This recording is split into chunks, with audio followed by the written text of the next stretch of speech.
right, good afternoon, everyone. Welcome to ACE's Richmond Hill Mayor by-election Meet Candidates event. This event was originally being held physically in Times Square, but as you can see, today's COVID number rised about 4,000 cases, and now we're being held virtually on Zoom. Under these circumstances, we are still very happy to see Richmond Hill residents having great interest in this event. So thank you, all of you who is watching right now.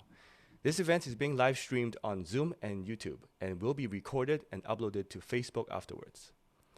First of all, Active Community Engagement, or ACE, is a non-profit, non-government organization that has no party affiliation. Our goal is to be fair to each and every candidate today. It is a neutral platform for all candidates to present their campaign and governing ideas. For the record, we invited all registered mayoral candidates, and unfortunately, there is one candidate that is unable to be present because of his personal reasons. So we're happy that we have 8 out of 9 candidates today. Before we start, let me acknowledge the Board of Directors from ACE. Without each and every one of them, this event would not be possible. First, we have our president, Mr. Yan Zhou. He would like to say a few words to welcome everyone. Sure. Good afternoon. Dear Richmond Hill Mayor candidates, residents of Richmond Hill, audiences for our webinar, thank you for joining us here today. My name is Yan Zhou, the president of ACE Ontario, which stands for Active Community Engagement. Our mandates are serving our communities, supporting young generations to engage in politics, promoting the awareness of municipal politics. I believe the residents of Richmond Hill are looking for a community-minded mayor and wants more transparency. That's why we are hosting this webinar today. I will encourage the residents to vote on January the 21st, 2022. Your votes are very important. It's not only affecting yourself, but also affecting our next generation. At the last, I would like to use the quote by George Jane Nathan. Bad officials are elected by good citizens who don't vote. Be safe and happy holiday. And now I would like to pass the mic to our moderator. Thank you, Yan. And our VPs also would like to say hi to each and every one of you.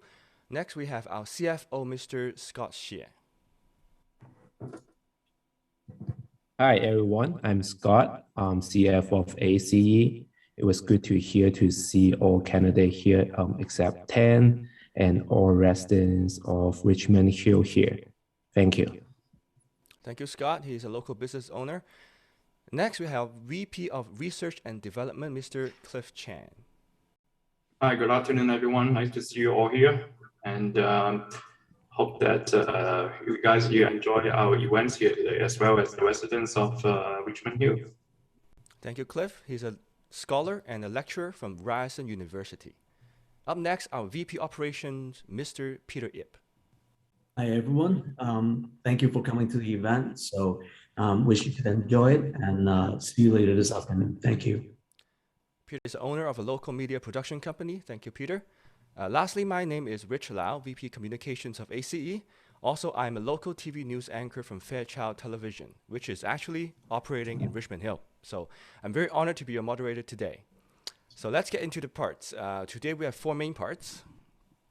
And I'll quickly explain how each part works. I'm sure the media and candidates already got the instructions. I'll just quickly introduce this to our audience as well. Part 1 is an opening speech by each candidate, uninterrupted time. Part 2 is very exciting because each candidate can pick an opponent to ask questions. Part 3 is for media questions. Our media friends, please contact our President Yan Zhou, call his number, text him to get your media invite to be in the panelist so you can actually use the audio function and ask a question in part 3. Part 4 will be a concluding speech from each candidate. I'd like to respectfully ask everyone to follow the format as we have limited time and we would like to avoid any voice overlapping or argument. So let me remind our candidates, you cannot go over the time limit, but you're always welcome to say thank you, I'm done speaking, if you finish before the 3-minute or 4-minute mark. So without further ado, we will get started with our first part. Our opening remarks, we're going to go from A to Z. And our first candidate to speak today is Mr. Godwin Chan. And if you're ready, let me know, and I will start the timer for you.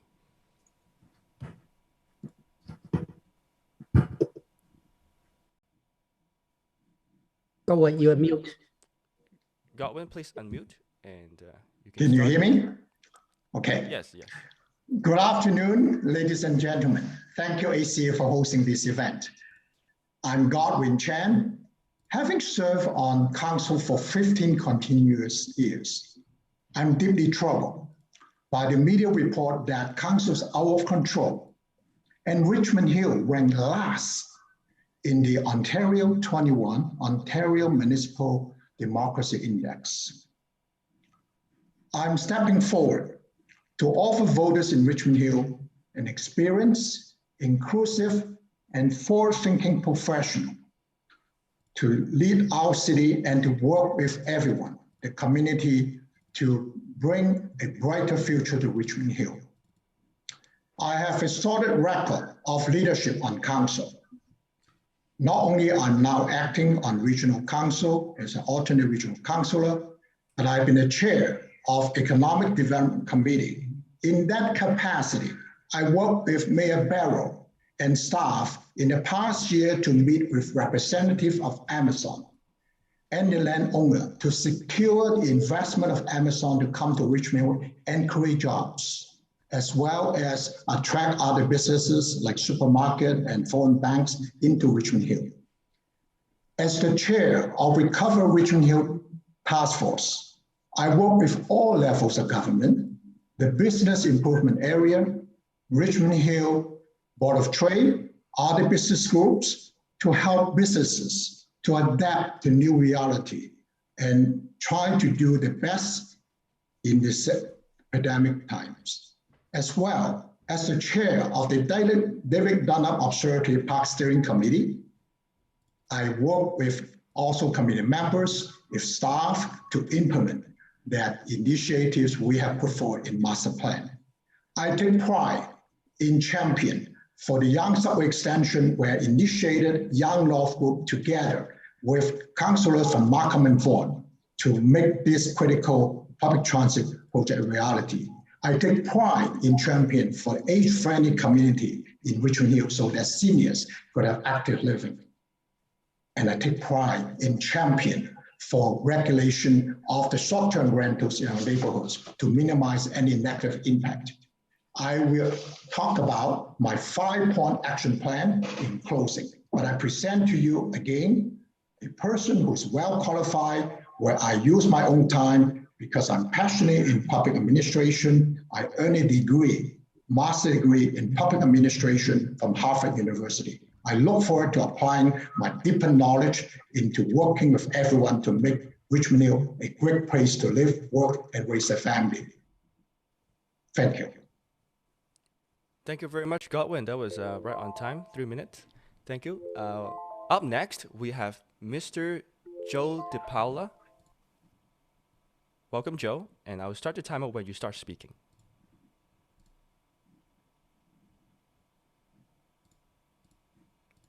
Joe, please unmute yourself. Okay, thank you very much to Active Community Engagement for hosting this candidates meeting. I'm Joe De Paula, and I'm the mayor for Richmond Hill, and I'm asking for support to become the mayor of Richmond Hill in this municipal by-election. The position of mayor is an important municipal role requiring vision, leadership, and the ability to bring diverse interests together. I'm a lifelong resident of Richmond Hill and have always been passionate about our city.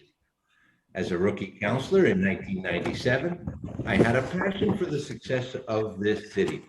As a councillor, I have or am serving on 14 different municipal governance committees, I'm a board member of the TRCA and YRT, and I've chaired 5 different municipal committees and have been the city's budget chair for 3 years, producing 4 budgets for consideration by council.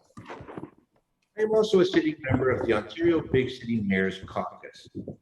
As budget chair, I've led the lowest 3-year tax rate increases in our city's history, which now gives our residents the 3rd lowest tax rate in the GTA. My vision for Richmond Hill has always been and continues to be seeing our city rise to a position of preeminence in the GTA. My earliest vision in 1997 of a subway extension to the city has come to life since I have been acting mayor. I led the confidential final negotiations to bring Amazon to the city, and I've been working closely with our provincial partners and on our ambitious Richmond Hill Center plan. We have an opportunity to ensure we are able to build our city in a manner that respects and values its heritage, sees the development of new infrastructure that is contemporary, people-friendly, and offers integrated and efficient transit, provides increased green spaces and parks, and uses energy-efficient technology to develop our carbon footprint. A city that revitalizes economic opportunity with good-paying jobs, and that provides affordable housing so there is equal opportunity for everyone to live, work, and play in our community. I believe in our city, and I believe in its potential for greatness. We can achieve that greatness through the continued collaboration, partnerships, and my vision for a modern, sustainable, vibrant, and people-friendly city. Thank you.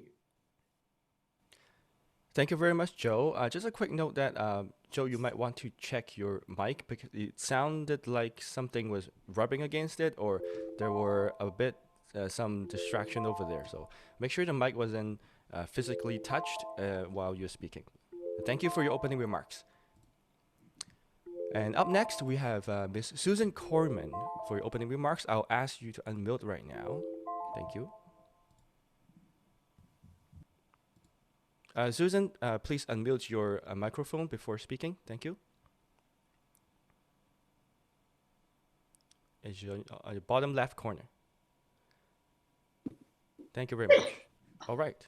Can you hear me now? Yes, please begin. Oh, good. Oops, let's just get myself in order here. Thank you. Thank you, Active Community Engagement, for organizing this event. And thank you, residents of Richmond Hill, for Zooming with us today. My name is Susan Corman.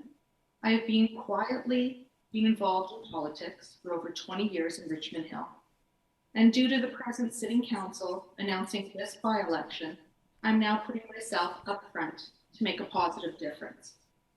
I'd like to share a short introduction about myself. My family started a charity back in 2011 called Bottles for Bread, where we donate 100% of all of the money collected to Richmond Hill community groups. Every year we pick one organization and try to help those most in need. Other charities that I'm involved with include Fill a Purse for a Sister campaign, which provides toiletries and essential household items for women and children in crisis. Plus, my involvement with mental health issues and affordable housing in Richmond Hill, which was supported by my small business through donations and charity work with events such as Home on the Hill and the Richmond Hill Lawn Bowling Club's fundraising events. In addition, my small business donates to animal rescue groups, such as Dogtails Rescue and Sanctuary, where we provide blankets, bowls for food and water, pet toys, harnesses, leashes, and collars, which is a great comfort for those who cannot care for their beloved fur babies. The main message of my campaign is I am all about honesty, integrity, and transparency. By that, I mean I will be a real leader for the city of Richmond Hill, everyone working together to move Richmond Hill forward. A city council working for all of us, something I feel Richmond Hill does not have at the present. One goal, one purpose, working as one team. Thank you.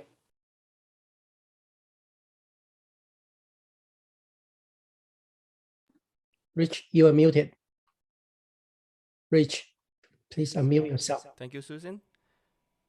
And up next, we will have Mr. Carmine Pirelli for your opening remarks.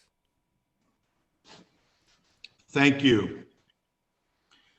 Hello.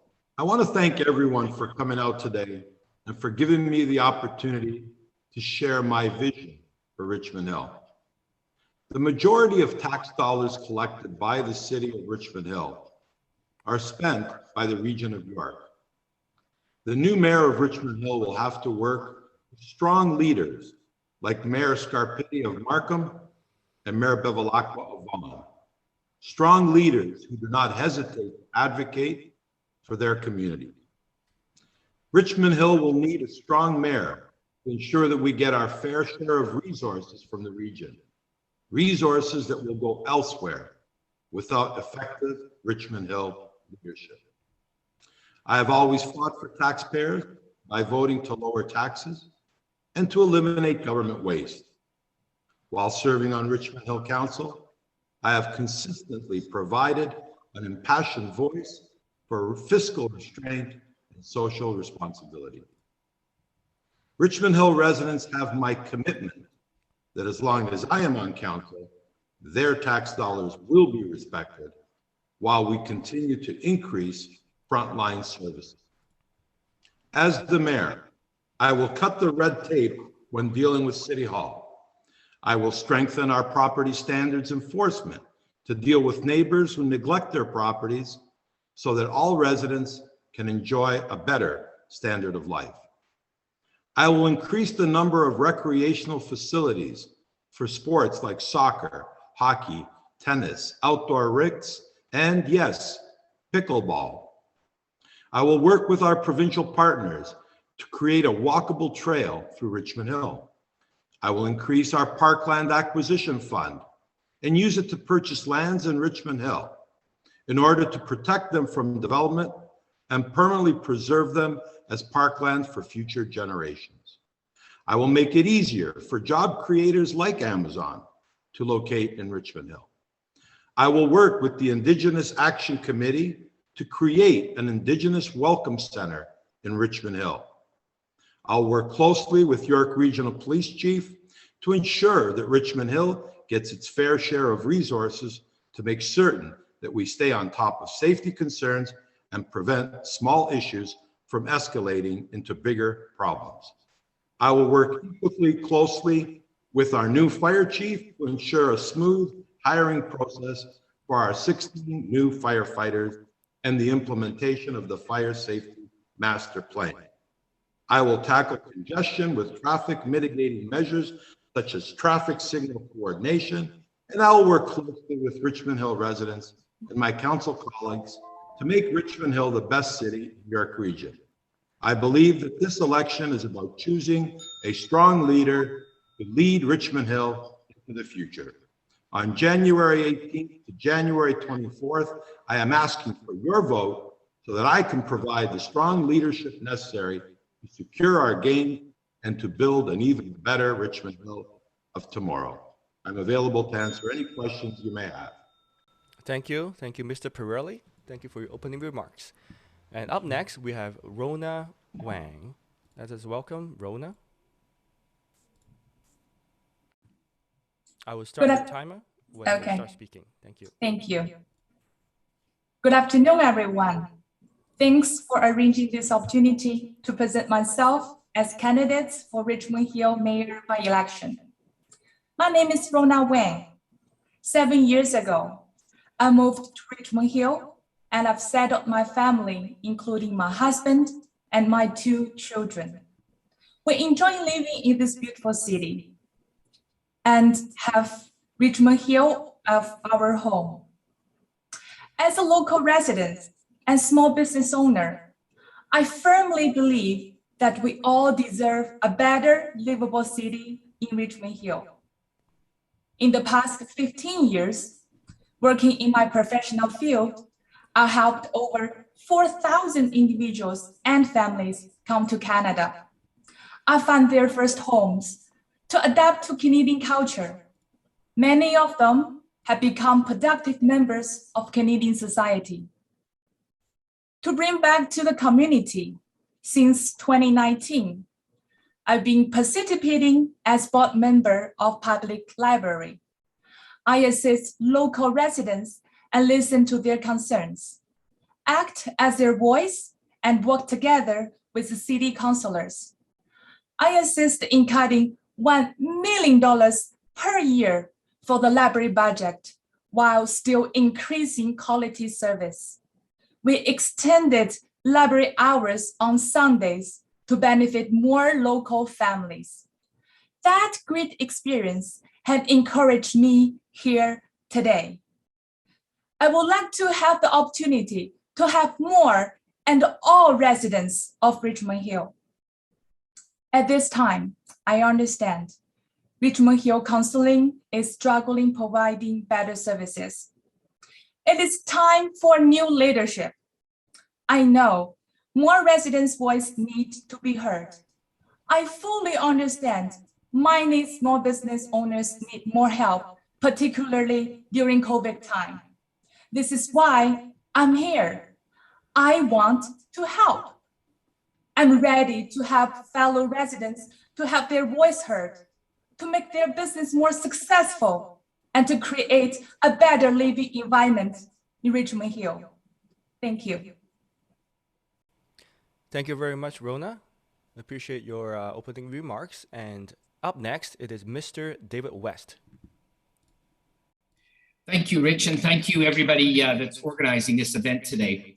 Hello, Richmond Hill. I'm David West, and I'm running for mayor in the upcoming by-election on January the 24th. I've lived in Richmond Hill for over 30 years. I've run a successful business here. I've volunteered extensively here. I've raised my family here. And for the last 9 years, I've been the ward councillor for Ward 4. But most importantly, I proudly call Richmond Hill home. During my time as a councillor, I have shown a consistent commitment to the things that really matter to my fellow citizens in Richmond Hill. My record shows that I've listened consistently. I've served the interests of our residents, not special interest groups or corporate interests that are not always aligned with the interests of the community. Today, more than ever, we need leadership from a mayor that is strong, but also respectful. We need a mayor that ensures that the public interest is always the guiding focus for council.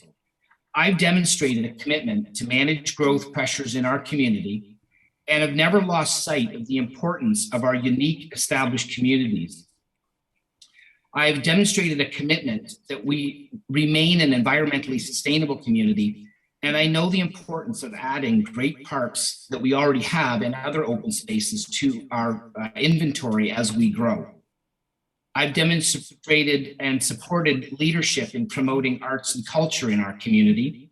And I know that a vibrant arts and culture scene is one of the things that all great cities share.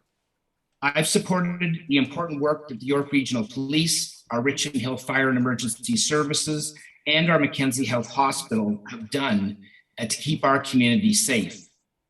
I've worked to make sure that we build on past efforts to make our community one that is welcoming to all citizens by providing or building on the principles of diversity, equity, and inclusion in all of our decisions.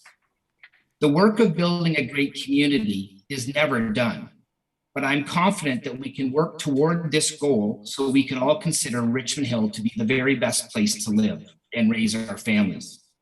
I hope that you will vote between January 18th and 24th, and I hope that you will vote for David West. For more information about voting in this by-election or about my platform, please visit my website at votedavidwest.ca. I would also just like to spend a moment to thank everybody that's put their name forward, and especially those that are not necessarily my colleagues on the present council. I think it's great to see so much interest in our community, and I really do appreciate the courage and commitment that it takes to run for the first time. So for the people that are running for the first time in this election, thank you for putting your name forward and being here today. Thank you. Thank you, David, for your introduction. Up next, we have Ms. Yuni Yang. You're welcome. Test. Anytime. Okay. Okay, thank you, Active Community Engagement, for organizing this event. And hello, fellow Richmond Hillers on Zoom and YouTube. My name is Yuni Yang, and I have lived in Richmond Hill since 1995, or almost 30 years. Over the past decade, even though our city has seen a number of high-rise buildings growing up everywhere, especially on Yonge Street, we haven't seen an improvement in the livelihood of the local community over the years. In the wake of the recent coronavirus pandemic, I think now is the critical time to rethink our previous approach of putting land development first. I'm an early millennial who studied and taught culture and history in academia as well as in the community. And I currently live with my parents and work from home. Like so many others, I want to make a living and support my family by working in a job, but I'm faced with a precarious underemployment or that just the job is very far away from Richmond Hill. So I stand with many of those who are facing the difficulties of finding employment, along with prohibitive rising living standards, housing prices, and rent. And I seek to put stops and controls for making our city more affordable.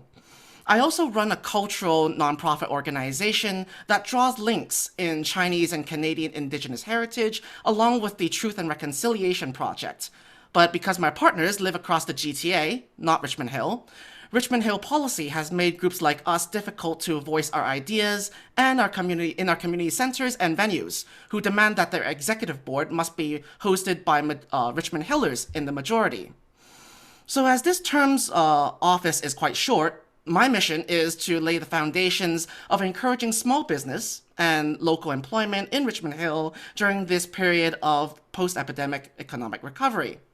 At the same time, our city's parks and civic offices need to be reformed and opened up to allow all youth and non-government organizations to rent our community facilities, to hold activities, and promote them unimpeded exchange of ideas across Toronto, from York Region and Toronto, just like our other municipalities next to us. Much can be done to improve our city without spending as much as a cent from our taxpayers' coffers at all. It just needs to have a policy change. The longer scope, of course, would be aimed at improving the road traffic and urban planning from Highway 7 and Yonge all the way up to Elgin Mills. And part of that has to do with stopping further density and higher density development in our region. So I look forward to hearing your voices and your advice during this campaign. And remember, everyone, to vote on voting day on January 24th, 2022, so that we can make Richmond Hill a little more personable, a little nicer. Thanks, everyone. Thank you, Yuni. That will be going to the last speaker of part one, candidate Michael Sampakitis. Michael, here's your turn. Thank you very much, Rich. And hi, everybody. I'm Michael Sampakitis, and I've been a resident of Richmond Hill for over 30 years now. My campaign for mayor of Richmond Hill is based on three things. Number one is efficiency. That's efficiency of city services and response time. That's efficiency two in regards to restoring unity back in council. Because as everybody knows, there's conflicts going on in council right now due to various reasons. I want the efficient voice to actually bring back some resolutions for unity in council. Also, efficiency is in regards to good and better relationships with the federal government, with the provincial government, and with existing city governments and organizations.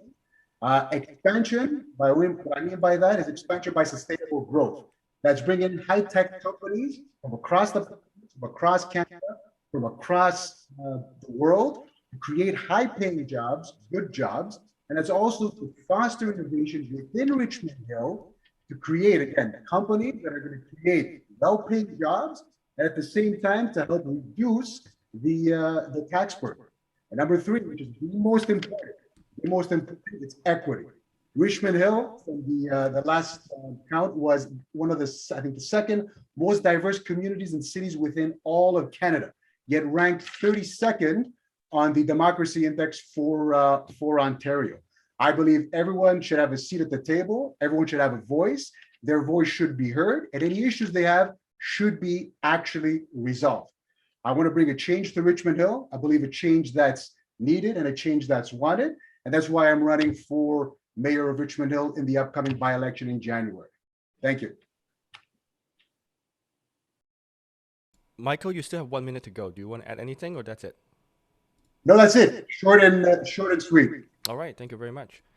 All right. Before we get into part two, I'd like to thank the audience. Right now, we have hundreds of people watching from Zoom and also from YouTube live stream. So thank you for joining us.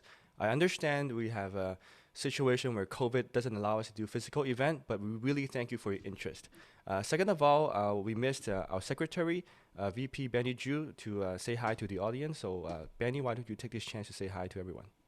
Yes, hi everyone, I'm Benny Chu. I am the secretary of ACE. So hope everyone will enjoy a great webinar. Thanks. Thank you, Benny. And before we get into part two, can I ask Joe to test your mic again, so make sure your mic is working totally fine and there's no weird noises coming in. Joe, can you test your mic for us? Sure. How is that working? Is that fine now? Oh, this is good. This is good. Okay. Thank you very much. Thank you, Joe. So we'll get into part two, which is the part where everybody loves, is where each candidate have the choice of picking an opponent to ask questions. Let me show you the instructions on the screen for the audience to see as well. So the part is going to be 1 minute question by the first candidate, and the opponent will have 3 minutes to answer the question. And after that, the original candidate will have 3 minutes to do a final response. And please let me ask you to follow the format of question, answer, and final response. We try not to have open mic debate, to have voice overlapping or argument. Please understand that.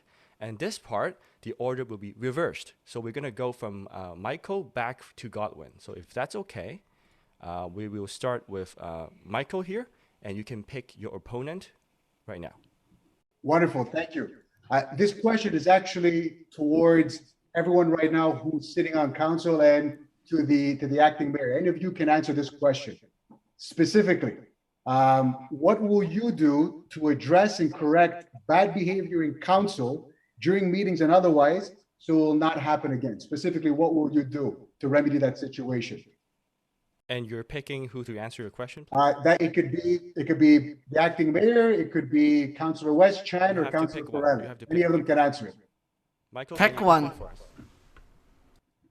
Okay. I just don't want people raising their hands to do that. Okay. Michael, can you pick one? Joe. Okay. Joe, please answer. Okay. Well, I thank you for that question, and I really thank you for that. And I do understand why there's been some criticism of our council. I think it's very important that everyone understand that we have proceeded with an aggressive agenda, and we have succeeded in passing many resolutions. This term of council has been extremely productive.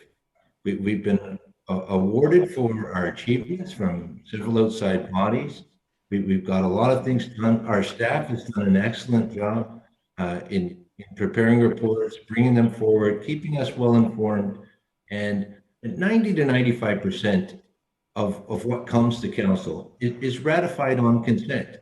We'll have anywhere from 15 to 20 items that come forward, and we end up discussing one or two, sometimes 3 or 4, but it's very rare that the 8 of us disagree on the agenda that we're forwarding at council.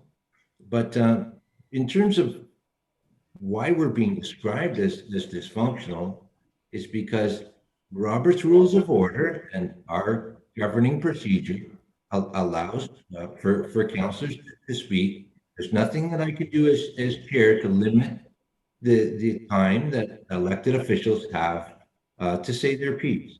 So certain councillors have chosen to use their time to the maximum to stall the agenda.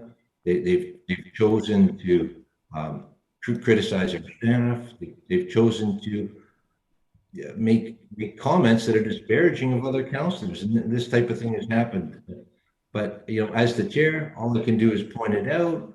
I can rule on the behavior, and if it's out of line with what's required, then I can ask the member to refrain from those comments. But if members of council continue to have outbursts out of turn, there's nothing we can do. But that's the only knock against Richmond Hill Council. We're not ranked last in any metric. We are in the top 3 to 5 in every way that our city is judged and defined. The democracy index that Councillor Chen referenced is merely a case where our voter turnout has been low in Richmond Hill. This is why in our official plan update, one of the most important aspects of that official plan is to develop and foster a strong sense of belonging across Richmond Hill. So we want to engage more residents. That's why the active community engagement forum here today is excellent. This is a great opportunity to hear from the candidates that are running and participate. I just really encourage residents of Richmond Hill to get out and vote, because the only thing we're not getting a passing grade is with our voter turnout. So hope that changes in this by-election. Thank you, Joe. And Michael, your response? Well, thank you for that, Joe. The one thing I wanted to ask, though, too, I mean, I understand what the results are, but in terms of any reprimands for people walking out for, I don't know, bad behavior in terms of accusations, like what specifically can be done? What else can be done? I understand the results that are happening, but at the same time, what else can be done so we can get a more unified council so things are a lot more efficient? Michael, you have 2.5 minutes left. Yeah, no, that was my thing, my rebuttal. All right. Do you have anything to add? You have 2 more minutes of your speaking time. No, nothing more to add. Thank you. That's fine. All right. Thank you, Michael. That's your round. And up next, we have Yuni. You can pick an opponent and ask your question. I am leaning towards perhaps Mr. Pirelli, but I suppose Mr. De Paula could answer this as well. So far, I guess I'll stick with Pirelli then. You have to pick one. Yes, Fair, yeah. Mr. Pirelli. So many of the councillors and current running candidates have promised many different things, and often they are high budget and high profile. The question is, say that you're in sort of a stranded island situation and you don't have much resources to work with, and still you are expected to produce change for your constituents. So what can you do as Richmond Hill mayor that is low budget, if not zero budget, that can improve the performance of council or improve the livelihood of the residents? Perhaps give them more transparency or accountability. Zero budget. Guys, correct me if I'm wrong. I'm seeing that Mr. Carmine Pirelli has left the meeting. Is that true? Ooh. If that's the case, I can redirect the same question at Mr. De Paula. Right. Okay. Well, thank you, Mr. Young. That's a phenomenal question, because that's exactly what we have to do. My goal and my hope is that we can really engage residents from across Richmond Hill in a manner that gives them the opportunity to come out. It doesn't cost any money to have additional forums. Joe, thank you. Thank you. I would like to acknowledge that Mr. Carmine Pirelli has come back to the chat, so I will let him answer Yuni's question. But thank you, Joe, for stepping in. Okay. Carmine, you have 3 minutes to answer Yuni's question. Did you get a chance to hear the question? Mr. Pirelli, unmute, please. Yes, I apologize. My internet service went down, so I did not hear the question. All right. If I'm allowed to perhaps reiterate my question? Go ahead. So a lot of the policies promised by the major candidates this election has involved massive spending or high-profile inviting of investments into Richmond Hill. The question is, what can you do if, say, you are in somewhat of a stranded island situation where you have little or next to no budget and you are still expected to deliver to your constituents some kind of increased accountability for council, as well as increased livelihood towards our residents? What can you do that is 0 to no budget? Carmine, you have 3 minutes.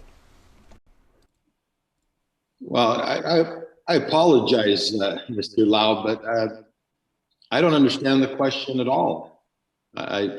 Sorry, I'm on an island and I have no money and I'm doing what? Sorry? I'm sorry, I don't understand the question. What can you do on a shoestring or no budget, and just and also deliver changes to the governance of our city? Okay, I don't see the relevance of the question. Are you asking the question that there is no budget in Richmond Hill? And sorry, if there's no budget, you can't do anything. Oh no, I don't mean the budget in terms of the budget that you pass. I mean, I shouldn't need to explain this, but what can you do that is low on spending or next to no spending? I don't understand the question. I'm sorry. I apologize, but I have no idea what you're asking of me. If I see a lot of other people are confused by the question as well. So if somebody could explain it to me, I'd be happy to answer it, but I'm sorry, I don't understand the question. Carmine, you have around 2 minutes left. Do you want to use your creative freedom to try to, talk about, what if the city has, limited resources and what you would spend on, what you would not spend on? Okay. Well, thank you. I'm happy to elaborate. There's so much to speak about when it comes to, what are we going to do with the resources that we have in Richmond Hill? The truth of the matter is that I feel that the next leader of Richmond Hill has to be very cognizant of being respectful to the Richmond Hill taxpayer. The Richmond Hill taxpayer works very hard, especially through these pandemic times. And every dollar we spend should be very well calculated. As alluded to by Ms. Rona Wang earlier, that we as a library board found savings of $1 million at the library, and that's going to be going on forever. These are the types of things that need to be encouraged. Our budgets, we brought in 0% tax increases the last two budgets. The one before that was 0.7%. Those of you that were active in Richmond Hill politics in the past are aware that for 12 years or more, we had double the rate of inflation tax increases. Very wasteful. Any organization that is going to spend taxpayers' money needs to work within inflationary pressures. Thank you. So I get 3 minutes on your mark. Thank you. So thank you, Mr. Pirelli, for your answer. Although I find that answer somewhat lacking or slightly falling short of my satisfaction. As I said, I'm the founder of a very small NPO, and we often work with zero or shoestring budgets, and often have to work in collaboration with free initiatives that are available from provincial or even federal grants. And the problem is I don't see much of this happening in Richmond Hill. And not only that, as I mentioned in my opening remarks, my group can't even book a community center room in Richmond Hill because we have 3 co-founders, 2 of which are not Richmond Hill residents. And by the bylaw, we can't even book a room. It has to be all 3 of us, or as Richmond Hillers, or we just can't book a room. So I think that these policy changes are something that we can simply switch, or nothing a council session wouldn't fix in amending such bylaws or procedures. And I fail to see what kind of things, what else we couldn't do on little or no budget as well. So things like, for example, the real estate signage law that's being recently revised in Richmond Hill. If we want to deliver more accountability to people who want to see who is selling the house and who to contact in case there was something. I definitely think that these policies are small things that we can gain some kind of consensus and don't cost much to the average taxpayer. So these things, small things, can make our lives as Richmond Hill residents better, and it takes a certain special eye who is used to seeing low budget ways of dealing with things to solve these kind of problems, and instead of throwing massive lumps of money to attract more investments, which in the end ultimately costs us much more if things fall through. And sometimes those costs might not even be financial or monetary. They could be environmental, for example. So this is certainly something of great concern, and I have seen rather few candidates who are on a similar position as I am, which is concerning to me as well. So yes, I definitely see that we need more representation on more creative ideas, perhaps, towards, for example, youth candidates as well, who are willing to speak up with their ideas. So maybe another thing we could think about is opening up a digital forum for people to participate in political affairs, a discussion platform. Hope that helps.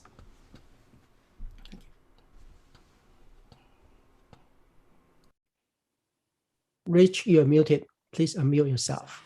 Thank you, Yuni. Up next, we have Mr. David West. Can we get Mr. West to pick an opponent and ask the question?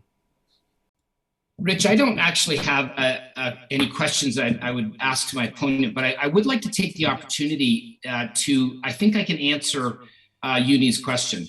I think if there's one thing that we can do with a low budget, but it's actually a big thing right now, is get the official plan review that we're doing and get it done right. Because, you know, we are going to grow as a municipality in Richmond Hill, and that is actually can be a really good thing. But we've got to get that growth right. And we are actively involved right now, engaging the community, and we're getting really good feedback from the community. But it's the input that we get from those community engagements that we need to put in place. And then once we have an official plan, we need to make sure we implement it. And the reason that that's so important is because if we get it right, it brings real value to the community. It brings economic development. It brings opportunities for new businesses to come to our city. There is some budget to that, I will admit it. I mean, the consultation process does cost some money, but it is a very important thing that we're doing right now that I think, I mean, there's millions of little things that we could do that cost very little. I agree with you.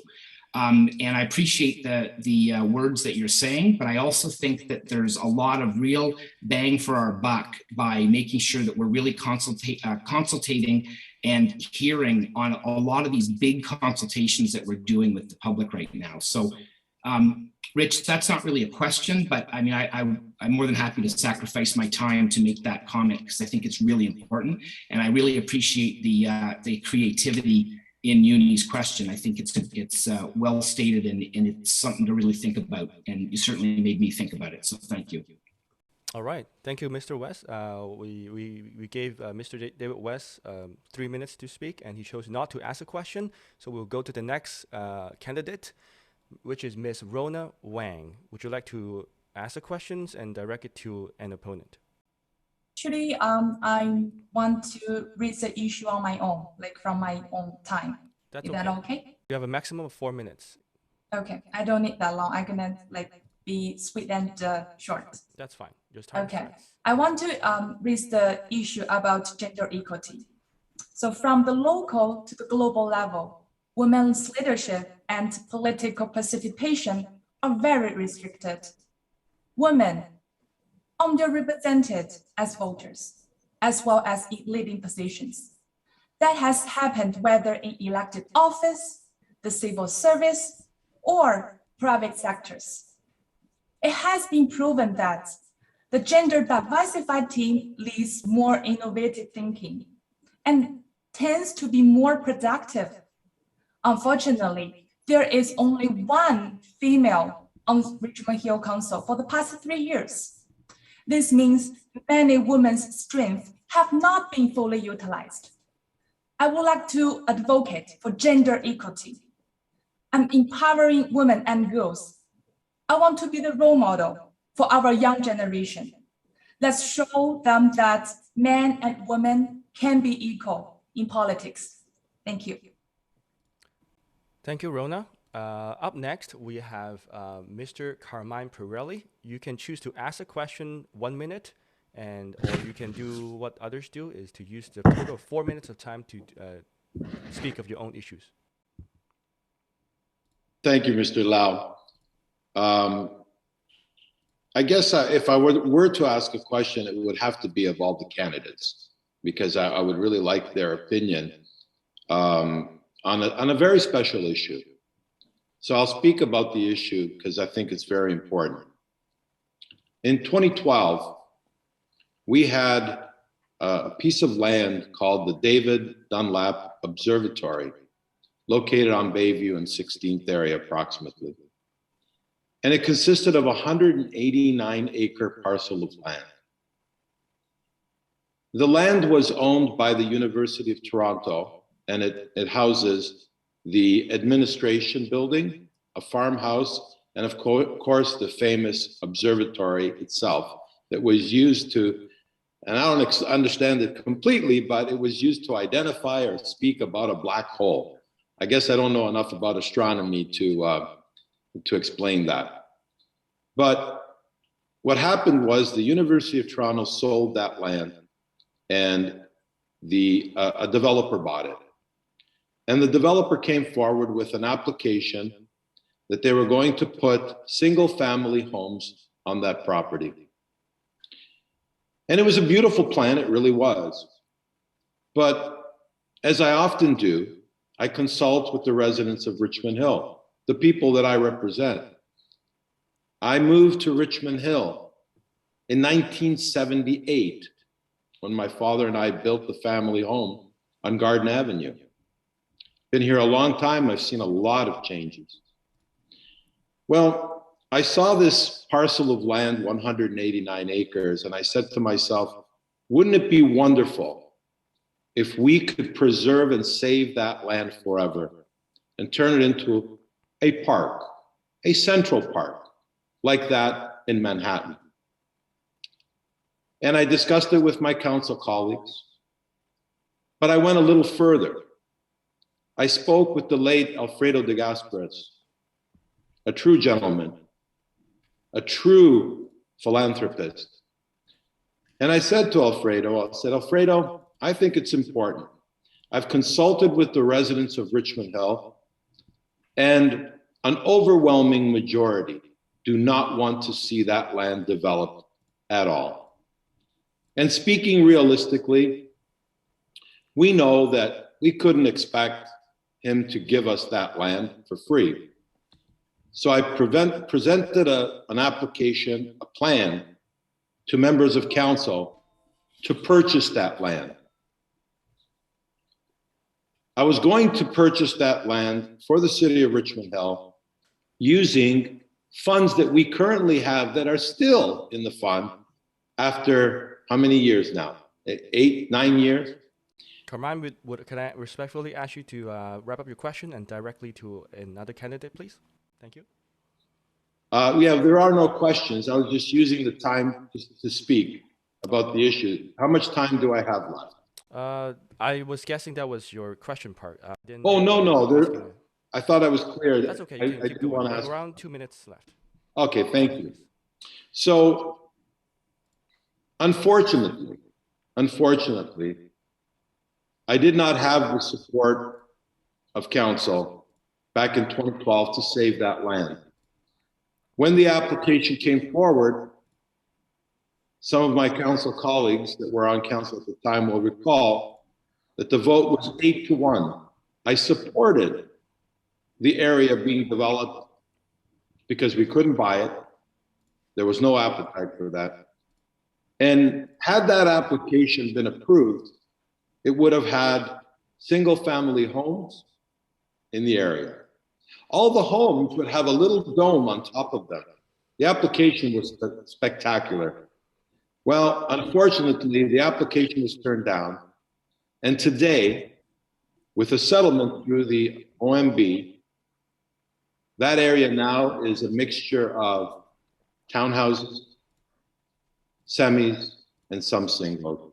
And sadly, it's just a concrete jungle right now.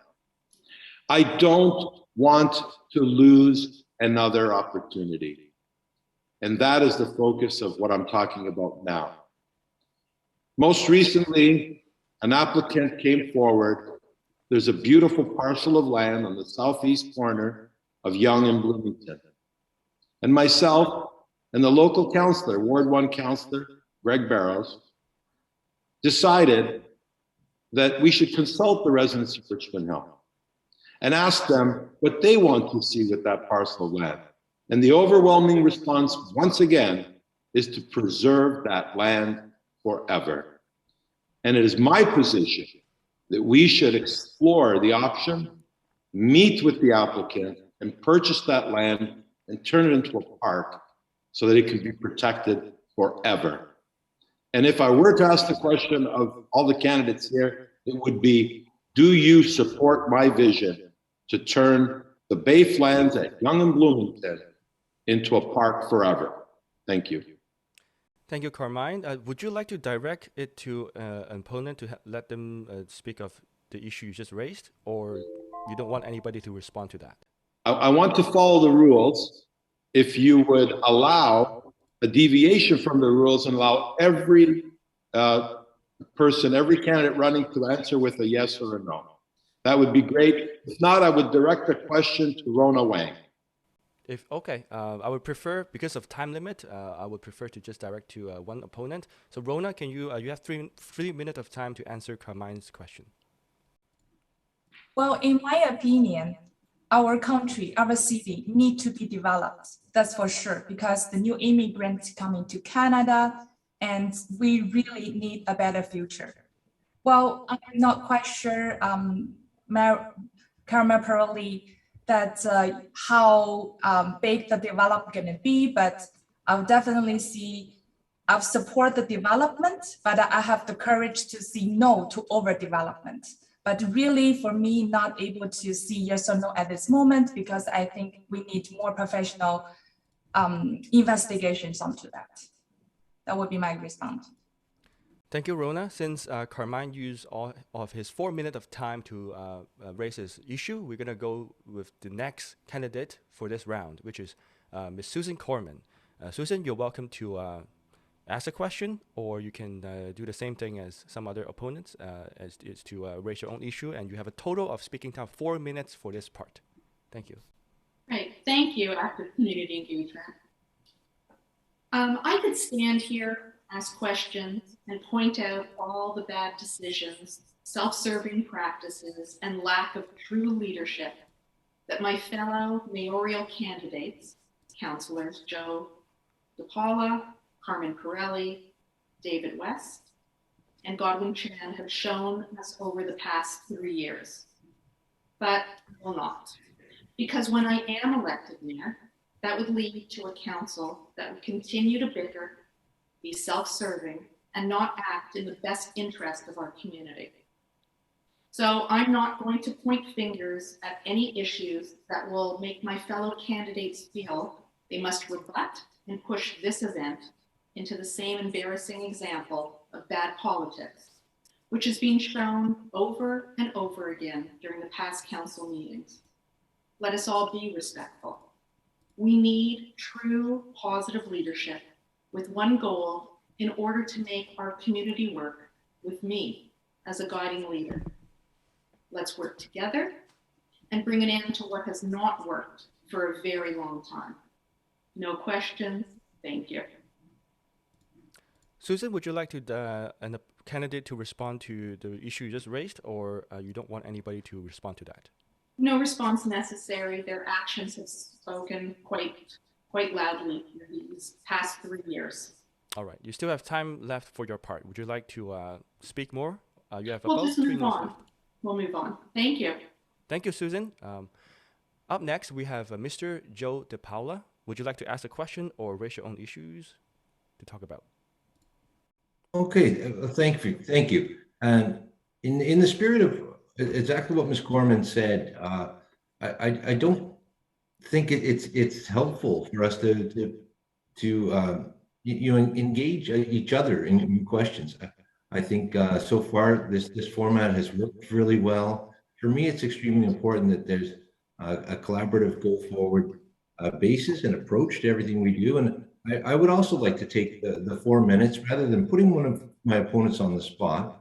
I'll take the opportunity to expound on some of the things that have been said, and to clarify how I feel things have transpired over the past 3 years, and the way I see things unfolding over the next 4.5 years. So it is vital that our council work together. How that happens is we need to elect people with the highest standards of integrity. We need to have leaders that are not self-serving, but put the community first. Truly public service in the true sense of the word. I know that certainly in my case, my goal is to represent everyone in Richmond Hill, to balance all of the diverse interests, stakeholders' interests, and to bring together and to arrive at a consensus for all the different parties across Richmond Hill. I think we've done an excellent job at doing that, and it has been recognized. Over the past 10 months that I've been in the acting mayor role, we have been recognized by the World Council on City Data, the Arbor Foundation for our tree preservation, our tree canopy, our greenhouse gas emissions. We ranked second among 30 different countries of comparators. And that wasn't by accident. It was by design. Our energy and emissions plan insisted that buildings that are built in Richmond Hill, and this has happened since 2014, and we now have an environmental scorecard on every application that comes before the city, and we put every applicant to a rigorous test. If you're adding anything to Richmond Hill, it has to be as energy efficient as possible. So we've had astounding success, but there's still so much more we can do. Working together as a council, our Greening the Hill strategy, our 4 key directions in our official plan update, our sense of belonging, of getting people moving around the city efficiently, but creating walkable and pedestrian-friendly, complete communities where people are able to live, work, and play in the same area. The complete community design that we've worked on our official plan has been very successful in determining the places where we're going to have jobs right where people live, instead of the notion over the last 30 or 40 years of Richmond Hill being a commuter town, where people go into Toronto or Mississauga or elsewhere to work. We're going to bring those jobs right here to Richmond Hill. With the addition of the Yonge North subway, I believe that we're going to have a fabulous corporate center with a potential for up to 40,000 jobs on our southern border along Highway 7, and that is going to greatly improve our city. Thank you. Thank you, Joe. Joe, would you like an opponent to respond to the issue you just raised, or you just want to move on? No, thanks. As I said, rather steer away from any harmful conflict back and forth. All right. Thank you, Joe. And lastly, for part 2, we have Mr. Godwin Chan, and this is your turn. You can choose to direct your question to opponent or raise an issue that you would like to talk about. Thank you, Rich. I think that I sense that we all candidates have come to a sense that we want to really have this opportunity to share with viewers about our vision, our plan for the future. So I'm not going to ask any questions, but use this time to particularly indicate what my vision is for the city. We hear people talking about this dysfunctional council. To what extent? You have your own conclusion. As a future mayor, that I would like to introduce a pledge of one city, one team approach. I like to have individual members sitting together that we really have to discuss what are we here for. We are here not for individual accomplishments. We are here for the collective progress for the whole city. For me, I lived in Richmond for 30 years, almost 30 years, served on council for 15 years.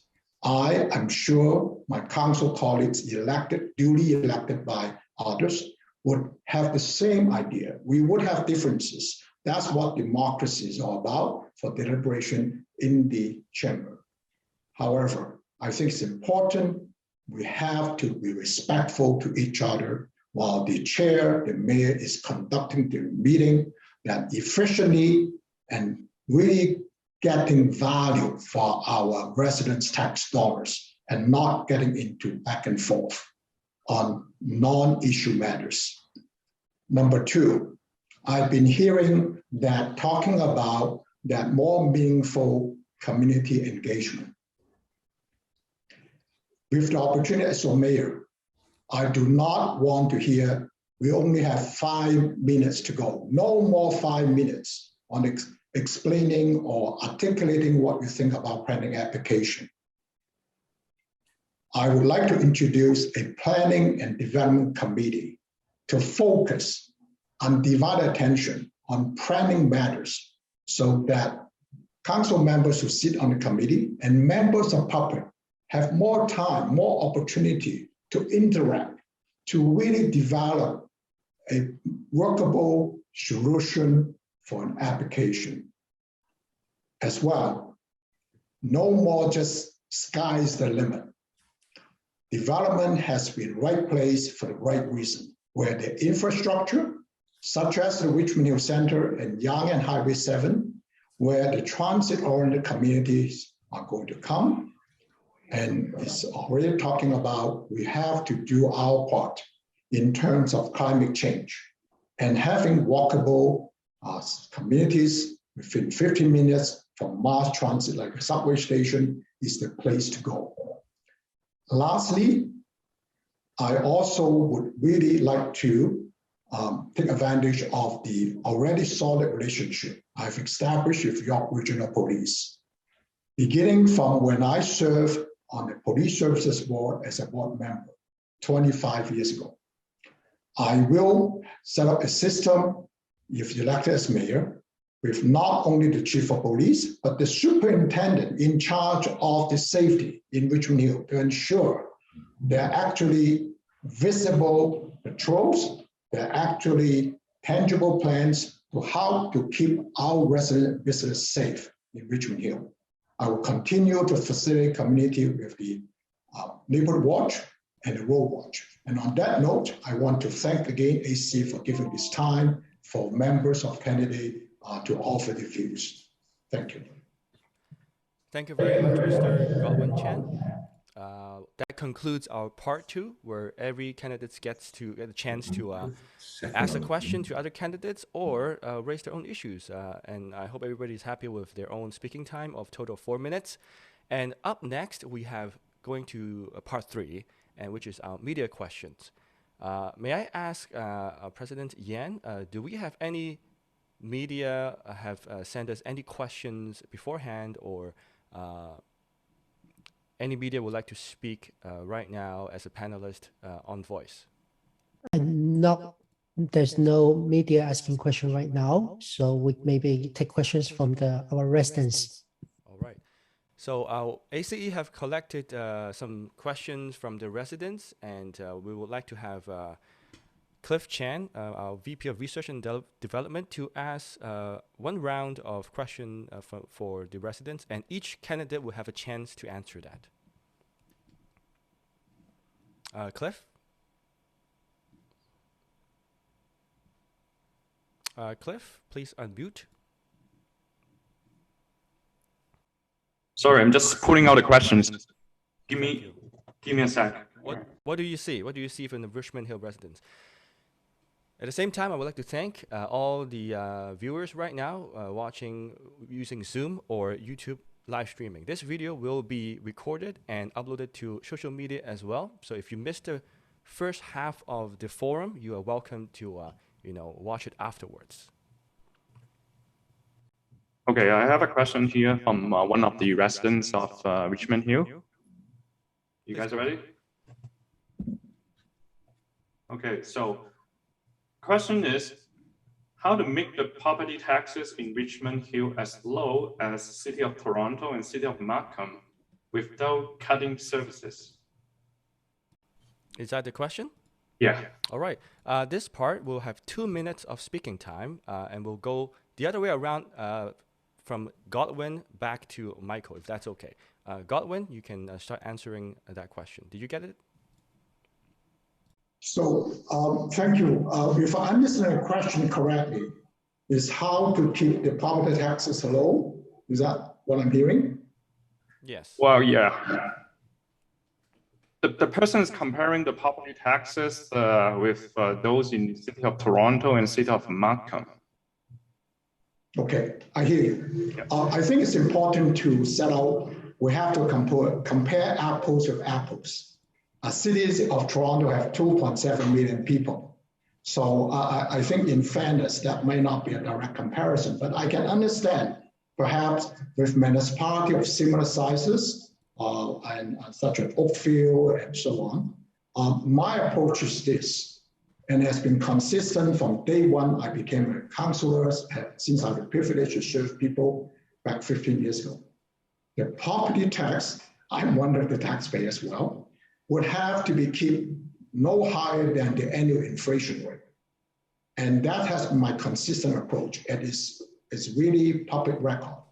And I'm so glad my colleagues in the last 2 years, and because we are in a very difficult situation in COVID, we have maintained a 0% increase, which meaning we're still maintaining a 2 years ago level. The way I'm seeing it, we must shift the balance of what residents are paying onto the whole pool of property taxes in compared to business as well as other commercial establishment. I've done a bit of research on this area. Richmond Hill is in fact one of the lowest within, you mentioned about Markham. Compared to Markham, we are lower in Markham in terms of the share of the property tax they are paid by businesses and residents. That's why we have to boost our economic development over a long time. We can shift the balance that more from the business and commercial establishment, and a little bit less for our residential property owners. Thank you very much, Godwin. Joe, what's your take on property taxes? Okay, well, thank you very much. And as the budget chair for Richmond Hill, I can answer your question directly. In order for us to catch Markham, we're number 3 right now. Markham is second, Toronto is first. In order for us to catch Markham in the 2023 budget, we need to be 2% lower than their increase. And then we will move into second place. And that's the goal of ours. It's definitely, we are on track to catch Markham, and we can do it. And we've done it in a very responsible way. We've continued to contribute to our reserve funds. We have not borrowed against our future. We have no debt whatsoever in Richmond Hill, which is it's just astounding what we've been able to do. And I really have to thank our treasurer and our finance staff for the great work that they've done over this budget process. Every year to bring forward a budget is a lot of work, and it's a lot of collaboration with our finance staff and across all departments. And we've given direction to our staff that there will be no property tax increase, and they've met that direction last year and this year. And that's what's allowed us to make great strides. Now, as far as catching Toronto, that's another longer term plan that we have to, as a community, make some major changes. The City of Toronto loads all of their property tax onto their commercial. They have these massive corporate skyscrapers paying property taxes at a 3 times higher rate than in York Region. So they load up the commercial tax base, and the residential tax base is much, much lower than Markham, Toronto, and everywhere else. But in order for us to be number one, we need to do the same thing. We need a corporate center that we can rely on for a strong commercial tax base that allows us to lift the burden from the residential taxpayers in Richmond Hill.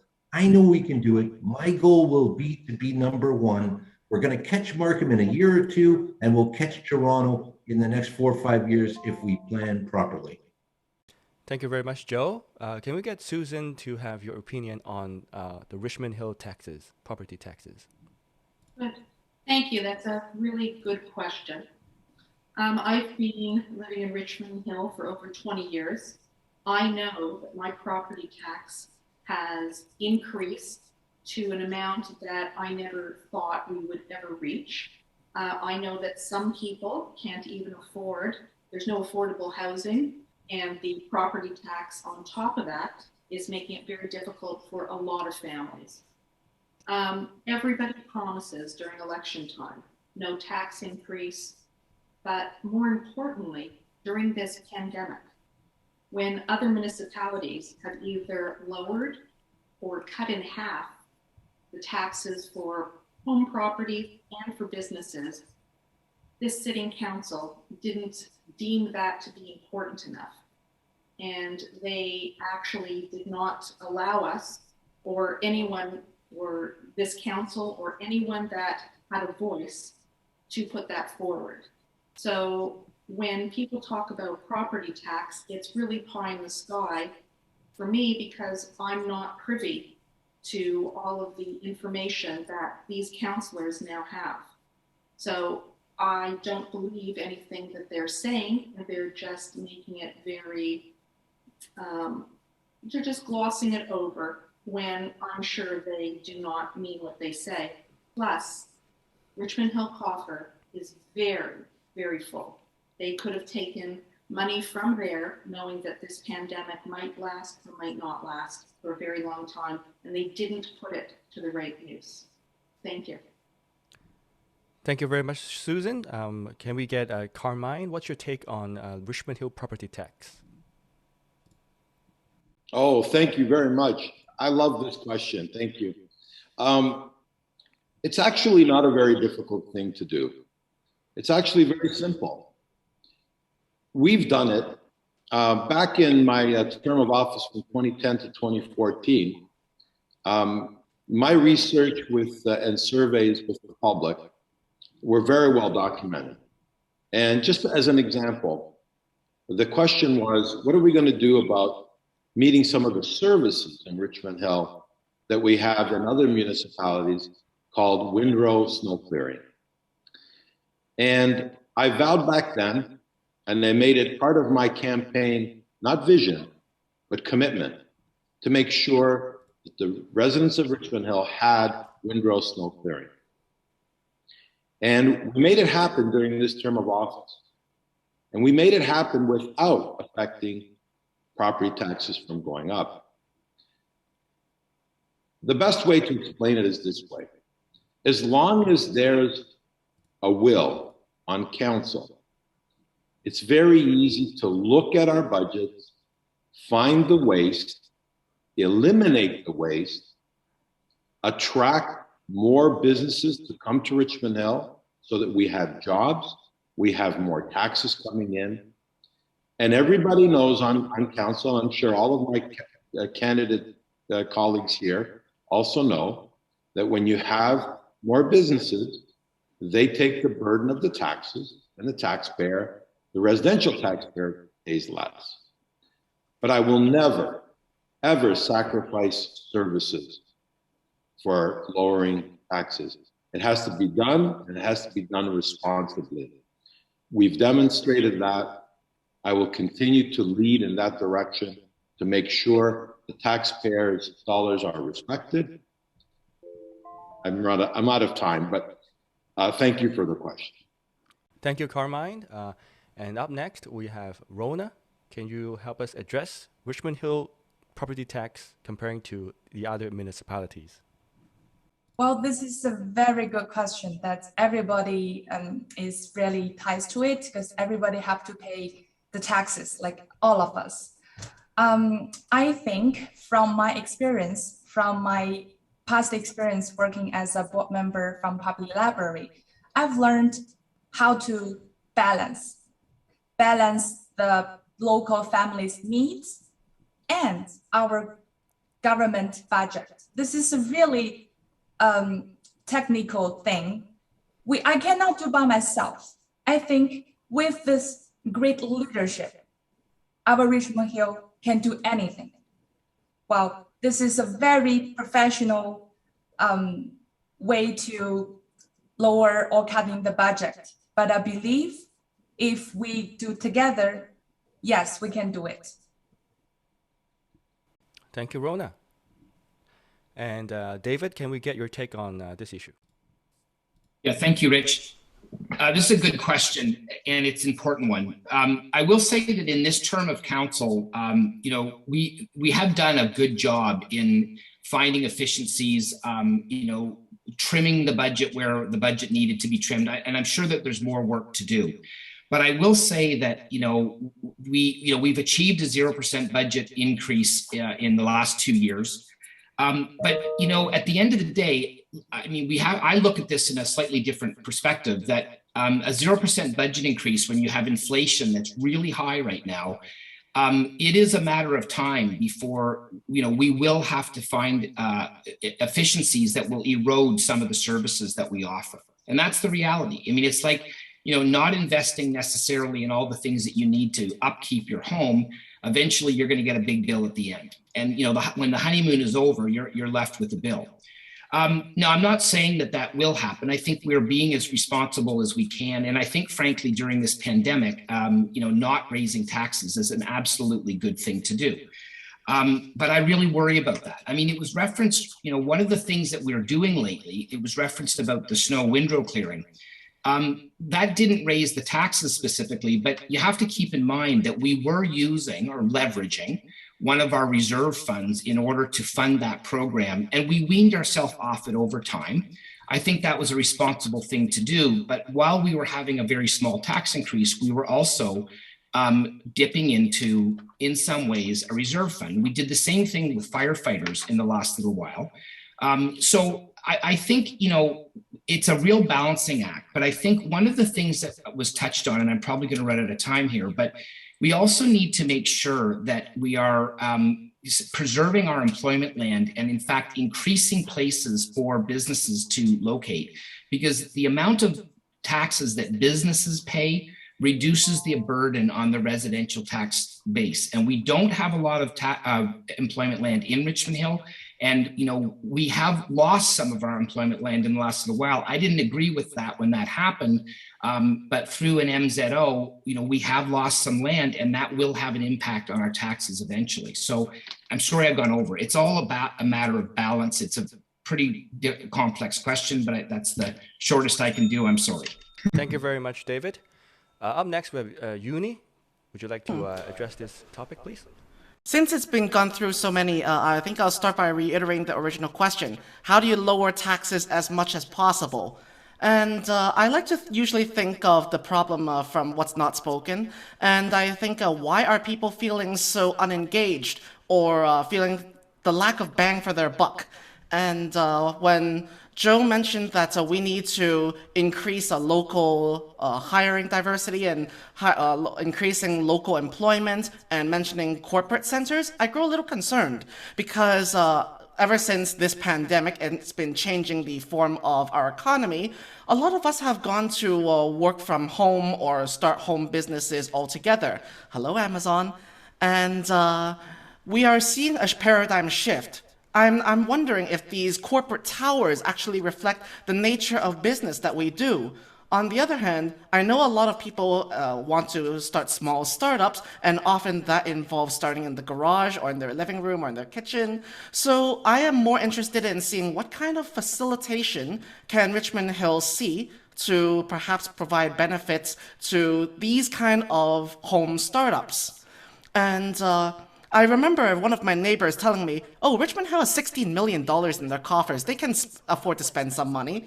And I'm always very prudent when it comes to governmental spending, because any amount of money can be spent in a very quick amount of time. So what I'm interested in seeing is decreasing overhead as well as increasing efficiency or openness of our government facilities to deliver more effect to our residents, as I mentioned, with, say, community services, business developmental services, and just making existing stuff like our homes, like our garages, into dreams that happen. Thank you. Thank you, Yuni. Michael, it's now your turn to talk about property tax. Thank you, Rich. I think the one area that a lot of people alluded to was to expand the commercial base in order to help reduce the tax burden. Now, that being said, we have to be very specific in what we want to do. There's a big retail sector in Richmond Hill. There's a huge real estate sector in Richmond Hill. But what we don't have is a high-tech sector. What we should be having in order to help reduce taxes and keep them as low as possible is high-tech. That's in the form of financial technology / fintech, artificial intelligence companies, machine learning companies. That's bringing in companies like that that can create well-paid jobs. That's also creating incubation centers and actually tech hubs within Richmond Hill, just like what Markham is doing and what Toronto is doing and what a lot of other places are doing, where they create the high-tech companies, they foster innovation, and they actually help develop high-paid jobs for local and area residents. That's the number one thing we can do. We have to get very specific in terms of what type of commercial business we want to open to help lessen the burden on taxes. That's my answer to the question. Thank you very much, Michael. That would be the first round of questions from the residents. I think VP Operations Peter Yip would like to address the second round of resident questions. Is that true? Hello, Peter. That's correct. This is a question for all the candidates, a question from Mrs. Liu on Forestwood Street, Richmond Hill resident herself. There are spots in the city that are extremely congested, such as the Major Mackenzie Drive and Yonge Street intersection. What would be your strategy to solve this issue in general? All right, we're talking about traffic here. Like the other parts, we're going to start the other way around. So we're going to start with Michael this time and back to Godwin. Michael, here's your turn. So what was the question specifically? Because it was a little bit... Right. Peter, can you ask again? Sure. It's about the congested traffic situation in Richmond Hill, especially for Yonge and Major Mackenzie Drive, as the original resident has intended to ask. I see, yes. Yeah, I live fairly close to there, so I understand congestion. I'm actually I'll tell everybody, my baby is 16, so it's a pretty busy area. So I go back and forth between Yonge and back. I mean, what the areas in regards to infrastructure towards roads, it's complex. I don't think there's one solid answer that can be given, but working, I mean, with different parties, working to see how we can relieve it, whether it's adding more roads, whether it's changing different things in regards to the intersection there. There's numerous ways on how we can do this in regards to changing it. For specifics, it's going to take me a much longer time than a couple of minutes, so I'd be happy to answer that question off this floor, but there's various ways in which we can do it and resolve it. Thank you, Michael. Yuni, it's your turn to address the traffic congestion problem here. Thank you. I believe the question was Highway 7, Major Mackenzie and Yonge. That's right. The village, if I recall correctly. So I think that the village has been considered a very underutilized, underinvested kind of area, commercial area, no less, for increasing the tourism as well as business opportunities in our city. I mean, if you look at the other historic village streets like historic Unionville, they're able to capitalize on a lot of tourism as well as commerce in the area. I definitely see that this place could be like that, but there would have to be some concerns such as more side streets or parking lots that are utilized, or that we need to create more detours or bypasses that allow for a cycle or circular traffic around that area, not just the good old gridlock or a grid kind of traffic that goes through. So there definitely needs to be some sort of logistical planning with it all. But I think that we should definitely not think in decreasing the traffic flow or the eyeball catching rate of that area, because that is definitely one area that could be the crucial key to bolstering the image and commercial value of our city. Thank you very much, Yuni. David, would you like to address the traffic problem here? Thank you. I'm actually having a hard time understanding. I'm never in a situation where I'm not the last person on the list with a name like West. So the first thing I think is important, and Mr. Sempaketis said this earlier about having, the importance of jobs in our community for people that live in our community. I think that's really important, and I'm glad he brought that up. That will help. I mean, if you don't have to drive all the way to Mississauga to go to your job every day, then that's one less car on the road. I mean, you might even be able to walk to work. So that's one thing. And again, that's the importance of getting jobs in Richmond Hill that are the jobs that people need and can work in their own community. We certainly need further investments in transit, but I don't think, in all honesty, that either of those two things alone will solve the problems that we're having. I think that the single most important thing in this particular situation is good planning. We're talking specifically about the village core. I mean, I know it well. I live close to that. I represent that community now as ward councillor. We simply can't have really high and dense development in the village core. It's a bottleneck on Yonge Street as it is, and it's always going to be that way. But, putting a reasonable amount of development in there probably would enhance the area, make it more walkable and so on.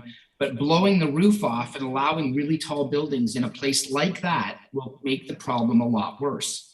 So there are places in Richmond Hill for larger, more dense development, but we really need to get it right, because if we don't, we end up retrofitting all kinds of traffic problems after the fact, and that costs a lot of money. So I think it's really important that we get this right. I will say that I think there is a lot of cooperation that's needed between the local level of government, the regional government, and the provincial government, because all of those things have to do with issues like transit as well. So we need to also make sure that we're doing all that we can in that regard. I'm out of time. Thank you. Thank you very much, David. Rona, what is your take on the traffic situation at Yonge and Major Mackenzie? Yes, Yonge and Major Mackenzie is the core of our city core. Is we need to protect the heritage buildings. That's why every day commuting, we have a hard time. I always go on Yonge Street every single morning for my kids dropping off of the school. I experience those problems every single day. Well, in my opinion, if this is not a 1 or 2 day issue and we cannot resolve it 1 or 2 days, it's a long-term plan for the city. At least we can consult with the professionals, engineers. For sure, I think building a bridge can be helped too. And also we can encourage carpoolings, right, for people to go to work. And of course, increasing service of public transit. Just let people to do more public transiting, if it's going to be not that much inconvenient for them instead of driving a private car. That's probably all my opinion. Again, what I mentioned is budgeting. Again, it's a balancing. When we want to keep the balance low, at the same time increasing the level, the quality of the service is our main job to do nowadays. That's all. Thank you.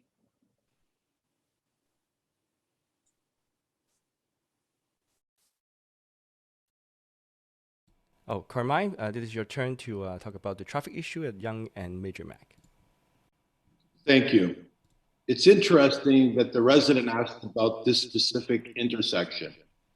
If we were to ask anyone in Richmond Hill, how they feel about traffic congestion. Wherever they live, they're going to say their area is very congested. You know, again, when I moved here in 1978, I could play hockey on Yonge Street and move the nets every once in a while when a car came by. That's not the case today. But let me be specific. There's a short-term solution, a mid-term solution, and a long-term solution, and we need to do all three. The reason the traffic is bad at that intersection is because that's one unique place. It's called the bottleneck. You'll notice that the bus lanes and the street widening all took place south of there and north of there, but not in the village core. The first thing we need to do is we need to have traffic mitigation by timing the lights along Yonge Street and Major Mackenzie. You ever feel frustrated when you're driving down the street and you hit one red light, then you hit another red light, and you hit another red light? And that's because we have not done what other cities have done, like Toronto, where we have gotten our engineers to make sure that the lights are timed so that you don't continuously hit red light after red light after red light. We have the technology. We need to implement that. More on that offline. The second thing we need to do is we got to reverse the bottleneck in the village core. It can be done. It will require some investment to widen the road. There's certain structures that can't be moved. Others can be sacrificed in order to widen the road there so that there's a continuity from north to south, removing the bottleneck. And lastly, and most importantly, we've fought hard to get the subway to Yonge and Highway 7. We need to fight even harder now to get that subway to go all the way to the end of Richmond Hill and beyond to Newmarket. Thank you.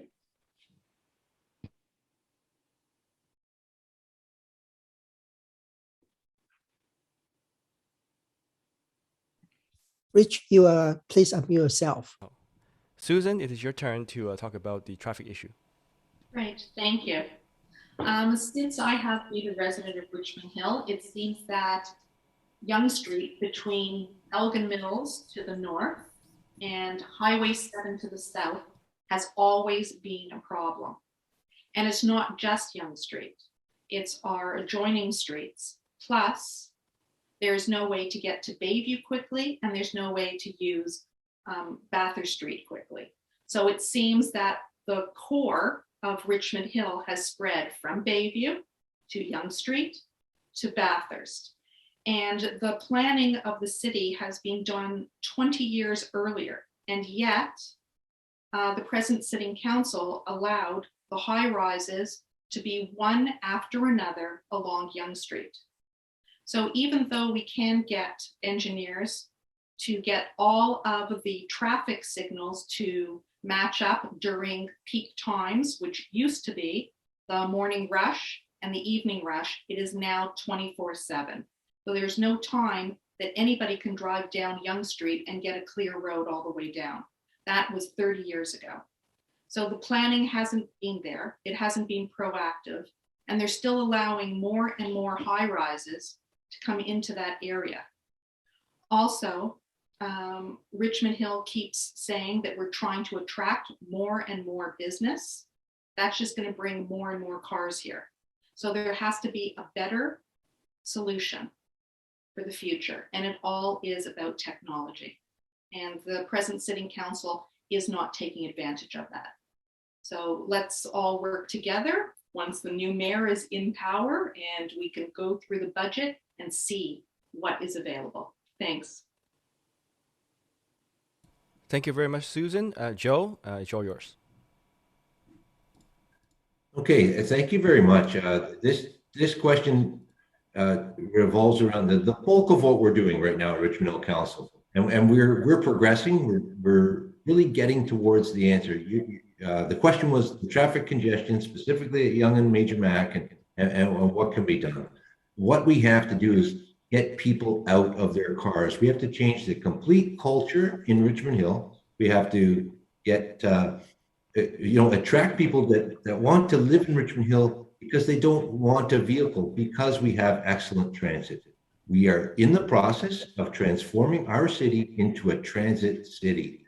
We are 7 years away and a tender has already been out for the subway to come to Yonge and Highway 7. That tunnel will be dug by 2027. Now, I've worked with Metrolinx, and as the representative from council on York Region Transit, we have collaborated to create a new alignment that is preferential to Richmond Hill. It's beneficial to us. It costs less to come above ground and over to the CN Rail Reserve, and now we are able to get to 16th and then to Major Mackenzie very inexpensively. The cost of an above ground station for a subway is 10 times less than the creation of an underground station.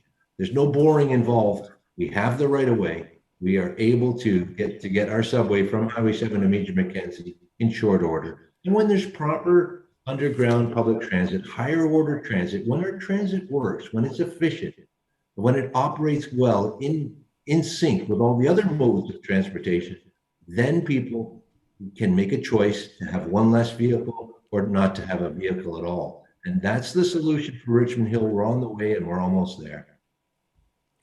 Thank you very much, Joe. And the last speaker for this round is Mr. Godwin Chan. Thank you very much. Thank you for the question. Actually, in my mind, I like this question because number one, it just showed that Yonge and Major Mackenzie bring up the issue. Those two roads are regional roads. Number two is that it also brings up a question about what we can do about working in partnership. Don't forget, travel does not generate and end within the boundaries of the city of Richmond Hill. Richmond Hill cannot solve it alone. So in this particular situation, that the regional road, all the traffic signals, all the planning are really under the jurisdiction of York Regional Council. And York Region at this point in time is conducting transportation demand study. That could align with the city of Richmond Hill transportation demand study. So we can better coordinate about the traffic pattern in the city local road together with the regional road. So we have to think that this is what regional services where you and I pay 50% of our property taxes to. It's not just Richmond Hill. And as a future mayor, that I'll be in a position to advocate more strongly in the York Regional Council to how best to align the transportation planners, transportation particular engineers to how best to coordinate local road and regional road in terms of traffic flow. The other point is about that is so much can be done thinking creatively. Widening a road is one aspect, but think about the potential of if the traffic studies show the direction in the morning are going from north to south, we can think about expanding one lane, just going south, and thinking about maybe we position those parking on Yonge Street to elsewhere that no longer a bottleneck. Thank you. Thank you very much, Godwin. And I would like to say we do have many more rounds of questions from residents. And also we are seeing questions in the chat on Zoom right now. But we do want to end the stream sharply at 4 p.m. for everybody's convenience. So we will conclude this round and move on to our the last part. And I would like to thank all the residents for having your input in the chat, and we appreciate that. We'll collect your questions, hopefully get a chance to do another event before the election. Or if you, I really encourage, ACE encourage residents to contact each candidate if you want to ask them questions or even support them. It's a great thing to be a volunteer for a municipal election and support your candidate. Anyway, right now we're going to do our conclusion, and we'll go back to Godwin, and you have 3 minutes to conclude today's message. Thank you very much. Thank you. I'm Godwin Chen. I'm here to run as a mayor of Richmond Hill. Being a mayor is not just to chair council meeting. The mayor has to be front and center as a city spokesperson to the rest of the world and all levels of government. I bring forward experience as a well-qualified leader having served on the National Board of Directors of the Federation of Canadian Municipalities, working with all levels of government to secure the best for our community, the things that local issues matter. I encourage you to go to my website, votechen.ca, for my 5-point plan. I have a vision. I'm forward-thinking. Number one, to restore civility, stability, and trust in council, to respect community character and environment while rebalancing green and growth, to restore public safety measures. And number four, it has been talked about today, we modernize, revitalize the service with really user-friendly, user-centric approach for timely and responsive service. And last but not all, is to recognize the true value of diversity, how to leverage Richmond into an inclusive, world-class city. Experience matters, character matters, service matters. On January 18 of 24, I ask for your vote. Elect Godwin Chen to be the next mayor of Richmond Hill. It's time for visionary and inclusive leadership. Thank you very much.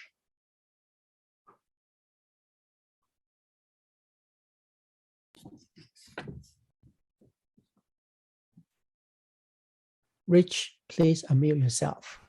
Thank you, Godwin. Up next, we have Joe. It is your time to have your concluding message.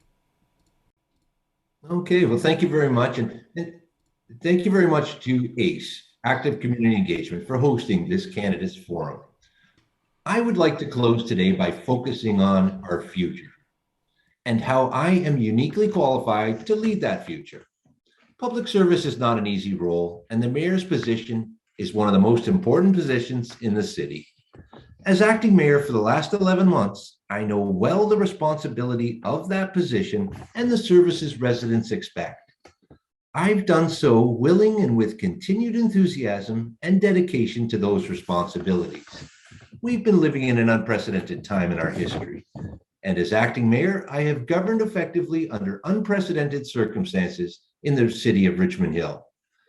I have worked hard with our staff, York Region, the province of Ontario, and our frontline first responders to keep our community safe and our services operating efficiently. Despite these challenging circumstances, together with the city staff, we've enjoyed tremendous success and accomplished a great deal.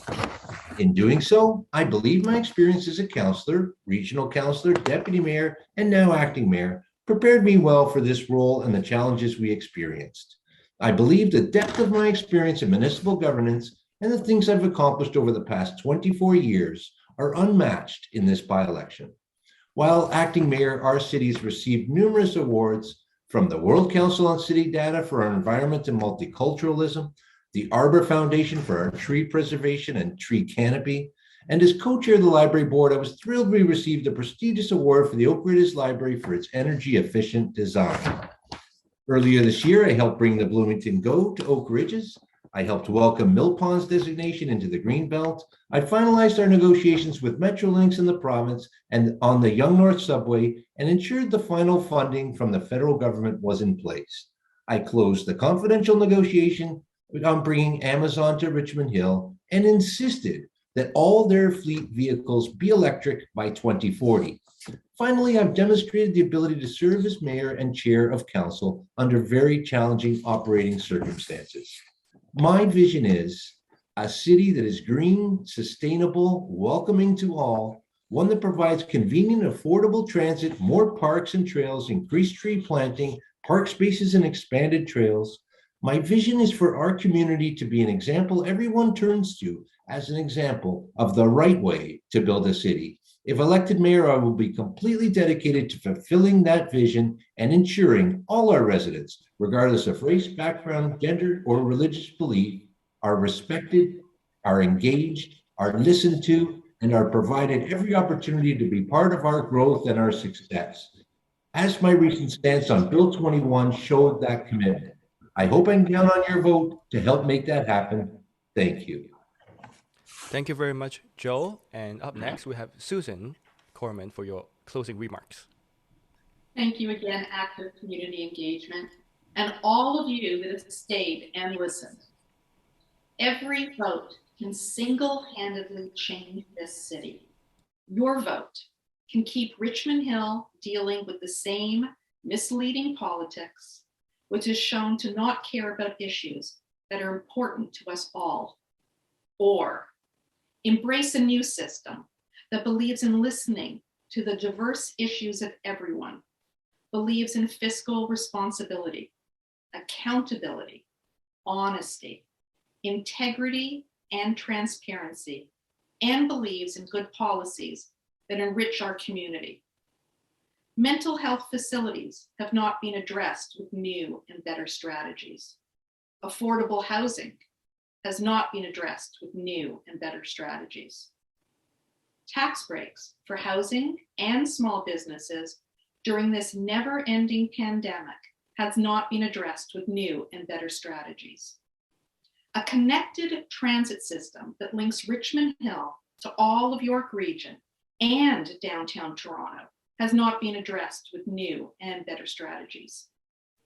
Daily updates on the pandemic, where to receive vaccines, how to navigate the site to book a vaccine, mobile clinics, and a show from our council during a time when we were all scared, losing our homes, businesses, and loved ones was non-existent. I had to watch on TV mayors from other municipalities receiving their vaccines, answering questions from media, showcasing doctors for help, and giving us direction for a future we were all unsure would continue. Where was our council and leaders? Nowhere to be found. But council found the time to vote on issues of their pay increase, underhanded motions to allow sitting council members to enter this mayoral race and to keep their seats if they lose, plus working on their campaign rather than the job they were voted to perform. Most people can do one job well, few people can do two jobs mediocre, but these councillors have shown they cannot perform their present job at all and are here begging for your vote with false promises. Vote for a true leader. Make your vote count. Vote Susan Corman for mayor.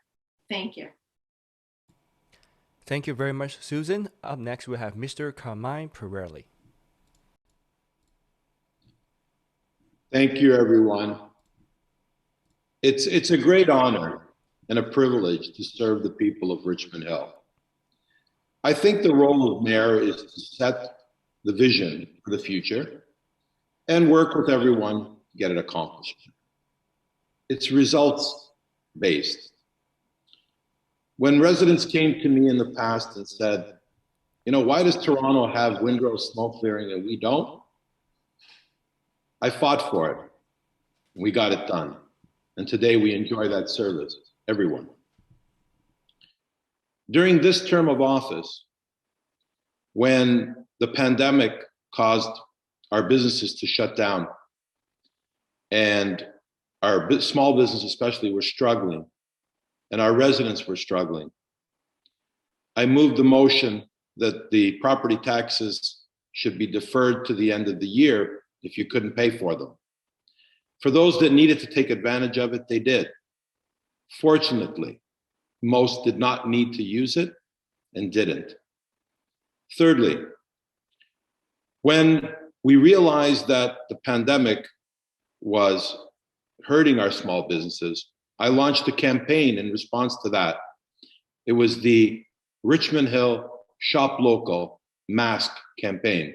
And as most of you know, I gave away over 10,000 of those masks, not only to keep our residents safe, but to promote shopping local, to help our struggling businesses. When the city was unable to provide green and blue bin exchanges, in order to keep our environment clean as possible and to encourage recycling, I had an event. I came up with a solution. I implemented that solution. And over 5,712 residents took part in the Blue Green Bin Exchange program. I eliminated the green and blue bin exchange fee. And the reason I did that is not because, as some people have stated, that the people in the garbage trucks are mean to our blue and green bins. It's because I realized that in order to get frozen stuff out of a green bin, because it sits out in the elements, it snows, it rains, and things get frozen, especially in the winter, our waste collectors have no choice but to bang it against the truck and get the property out. And eventually, these bins break. And today, the burden of having to pay for those is not borne by each individual. It's borne by the city as a whole, because at the end of the day, we are a community. The next mayor of Richmond Hill needs to recognize that we have to put the resident first. Thank you. Thank you. Ms. Rona Wang, it is now your time for your conclusion. Thank you. Well, I have a question that I want to ask all of you. Are you satisfied with current Richmond Hill Council and its performance? If not, then it is the right time for a change. I will say no to overdevelopment. I will implement our housing affordability strategy. I will protect our cherished heritage for future generations. Let Rona Wang, the new face, bring in new ideas to our home of Richmond Hill. Let me bring civility and stability back to council. I will act in the best interest of our local residents. I promise, Rona will never let you down. Thank you. All right. Thank you very much, Rona. And we have Mr. David West coming up next. Thank you again, Rich.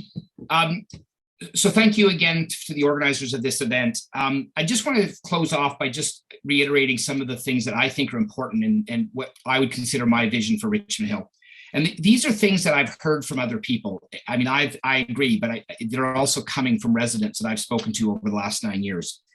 Richmond Hill, to me, is a place where we have lots of open space, parks, and environmental lands, and we need to keep it that way. Richmond Hill is quickly becoming a more urban place, and I think we have an opportunity through that process to make places where we have cafes and patios and places for people to go and shop that maybe don't exist today if we can get all this right. I think that we need, in order to get that right, we need quality developments along our arterial roads, but we really need to be very, very careful and cognizant to be protecting the established communities that really, at the moment, define the character of what Richmond Hill is. And that's really important. I think we need to enhance some of the green spaces that we have, and we are on the right track, I think, in a lot of respects. We just passed a greenhouse gas emissions policy, our community energy emissions plan, which will help to make us more resilient and reduce our greenhouse gas emissions in the coming years. And that's really important. I think we need to be increasing our, as I said earlier, some of our parks and open spaces as we grow, so that we have enough space for everybody to do the things that they want to do in places like Richmond Hill. I think, as I mentioned earlier, I think we need to be really working hard on a much more vibrant arts and culture scene, because that's the spice that makes a great city great. I think really something I've heard a lot this term of council is we need to be really, really, really cognizant of listening carefully, making people feel welcome, to give input to us as councillors. The respect and the dignity of our council meetings has not been what it should be, and we need to make that better. And we all need to make that better on council. But as mayor, I think there's an extra added responsibility to make sure that that's happening in a proper way, so people feel welcome to give input to their the process. We need to make Richmond Hill a culturally diverse place. Not only is that the right thing to do, but it's also the smart thing to do. We have a lot to learn from each other, and we can leverage that if we play our cards right. And I plan to make sure we do that. I think we also need to be a place where we can afford to pay for all of these services, and being as efficient as possible is really important. But we do need to make sure that we're spending the money properly, so that it's in a way that people can enjoy the services that we offer. So that's what I would like to see from Richmond Hill. On January the 18th to the 24th, I really hope people will vote And I certainly hope that they will vote for David West for mayor. And again, I thank you, everybody, for your time listening, and to fellow candidates that came out to this event as well for putting themselves on the line. Thank you very much.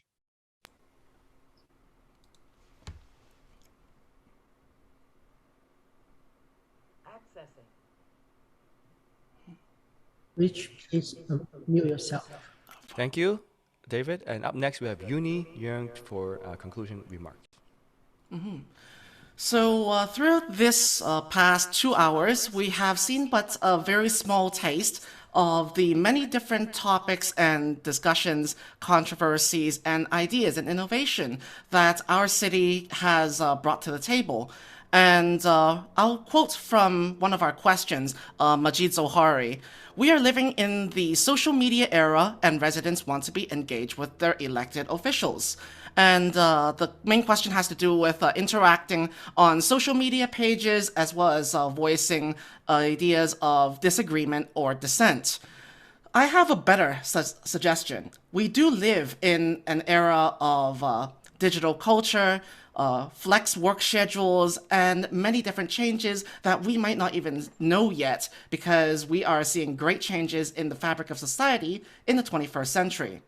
We need to use a completely new mindset in order to adapt to those future changes. And a lot of those adaptations, all those new changes, does not involve brick and mortar or tall glass skyscrapers.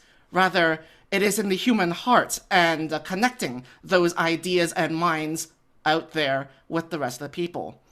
I propose that if I'm elected mayor, I will be working to have complete, if not even radical, transparency towards the accountability and documents of the government. And I also call on the creative and collaborative citizenry of Richmond Hill to start their own e-governance movements. That way, in order for people to have a civil, lasting, and productive conversation, we should definitely organize all our ideas and allow the people to have counter proposals to every government bill that is being proposed. And the only way to do that is to have an organized movement from the people, by the people, and for the people that is properly organized, forked, and discussed. And barring the technological restrictions, we can also use our community resources to reflect that offline through democracy walls throughout our city's community centers, so that everyone of every age group, ethnic group, or technological level can participate in the open democratic process of our city. Ultimately, we need our public, environmental, and business space in order to have a good livelihood and productive contribution to Richmond Hill society. And that means that things cannot simply be developed with brick and mortar buildings, but rather through civic construction and protecting the environment and what we have. So vote for Yuni Yang on January 18th to 24th and show your support. Thanks. Thank you very much, Yuni. And the last speaker of this round would be Mr. Michael Sampakitis. Thank you very much, Rich, and thank you for having me today. As we've heard from everybody, and I appreciate everybody's input, it's great to run against great people for mayor of Richmond Hill. What we have to understand is our city, our great city, it can be much, much better. What we also have to realize too is it's an ever-growing city. The city is going to grow. As such, we need balanced growth. We need sustainable growth. I believe efficiency, expansion, and equity are three of the main things that cover the majority of issues and the majority of concerns here in Richmond Hill. As I mentioned before, with efficiency, I have plans and priorities around that. With expansion as well, and with equity, I would like voters in the coming by-election to vote for change, the change that Richmond Hill wants, the change that Richmond Hill needs, and a balanced approach for change. Let's vote Michael Sampakitis in the upcoming by-election, January 18th to January 24th. Thank you very much, everyone. All right, thank you, Michael. That will be concluding today's event. I would like to thank, on behalf of ACE, thank all the candidates coming to join this event, and also, most importantly, the residents of Richmond Hill. And I would like to recognize Mr. Godwin Chan, Mr. Joe De Paula, Ms. Susan Corman, Mr. Carmine Pirelli, Rona Wang, Mr. David West, Ms. Yuni Yang, and Michael Sampakitis for coming to the event. Unfortunately, Mr. Rona Tian cannot make it today, but he's also on the ballot. And lastly, for news and updates of ACE, we will continue to support the community by organizing such virtual events in the times of pandemic, and visit our website aceontario.org and follow our social media ace/Ontario for our updates. Thank you very much. Thank you. Thank you everyone for joining. And if you have questions for candidates or ACE, you can contact candidates on their respectable websites and their contacts on Richmond Hill's official city website for the election. So thank you everyone. We'll call this a day. See you next time. Thank you everyone, and stay safe. Thanks everybody. Happy holidays. We should probably do this more together sometime. Take care. Thank you, everyone. Stay safe. Thank you. Thank you, everyone. Take care. Stay safe.